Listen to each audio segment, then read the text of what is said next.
In 1975, a Kodak engineer invented the world's first digital camera.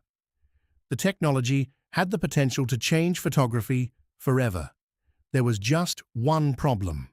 Kodak made billions of dollars selling film, and digital cameras threatened to destroy that business. Over the next few decades, Kodak would spend more time protecting the past than building the future. Eventually, the future arrived anyway, and one of the most successful companies in America collapsed. This is the story of Kodak's biggest mistake. For most of the 20th century, Kodak dominated photography. Its film was everywhere. Families used Kodak cameras to capture birthdays, vacations, weddings, and everyday moments. The company became one of the most recognizable brands in the world. At its peak, Kodak controlled the majority of the film market and generated billions of dollars in revenue. Photography and Kodak were almost interchangeable. The company's success seemed untouchable, but inside Kodak, a small group of engineers was working on a technology that could change everything. In 1975, engineer Stephen Sasson built the world's first digital camera. The device was primitive by today's standards. It weighed several pounds, captured black and white images, and required more than 20 seconds to record a single photo. But it worked. For the first time in history, a photograph could be captured without film.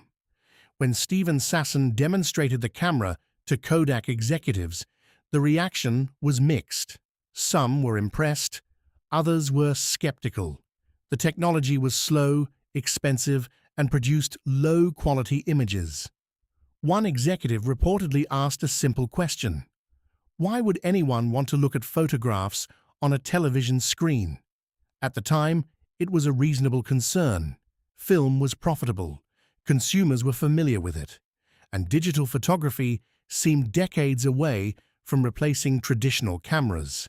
The problem wasn't that Kodak failed to recognize the invention. The problem was that Kodak never fully embraced what the invention could become. To most companies, this invention would have been exciting. For Kodak, it was complicated. The company's entire business model depended on film. Every photograph taken on a Kodak camera created future revenue. Customers needed film. They needed processing. They needed photo prints. The digital camera threatened all of it. A world without film was a world where Kodak's most profitable business disappeared. As a result, Kodak's executives saw digital photography less as an opportunity and more as a threat. The company continued investing heavily in film, even as digital technology improved year after year. And while Kodak hesitated, other companies moved forward. Sony, Canon, Nikon. They all saw the same future, a future where photographs would be stored digitally instead of on film. Throughout the 1980s and 1990s, digital cameras became smaller, faster, and more affordable. Consumers slowly began changing their habits, but Kodak remained focused on protecting the business that had made it successful. The company wasn't ignoring digital photography. It simply never treated it as urgently as it should have. By the early 2000s, the shift was impossible to ignore. Digital cameras were becoming the new standard. Consumers no longer wanted to buy film, wait for development, and pay for prints.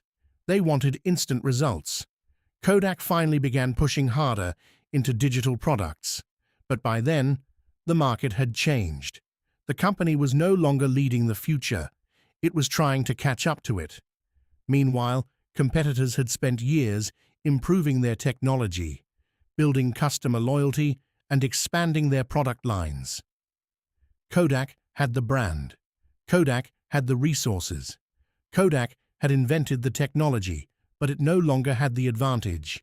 Then came another disruption: smartphones. Suddenly, millions of people were carrying a camera in their pocket every day. The demand for traditional cameras began to decline, and the demand for film collapsed even faster. The business Kodak had spent decades protecting was disappearing, and the digital future it had helped create was being dominated by other companies. In 2012, Kodak filed for bankruptcy. One of the most iconic brands in American history had fallen. A company that once defined photography had become a symbol of what happens when innovation is treated as a threat instead of an opportunity. Looking back today, Kodak's mistake seems obvious, but at the time, protecting its film business probably felt like the safest choice. The company didn't fail because it missed the future. It failed because it was afraid of what the future would do to its present. And that's how one bad decision changed everything.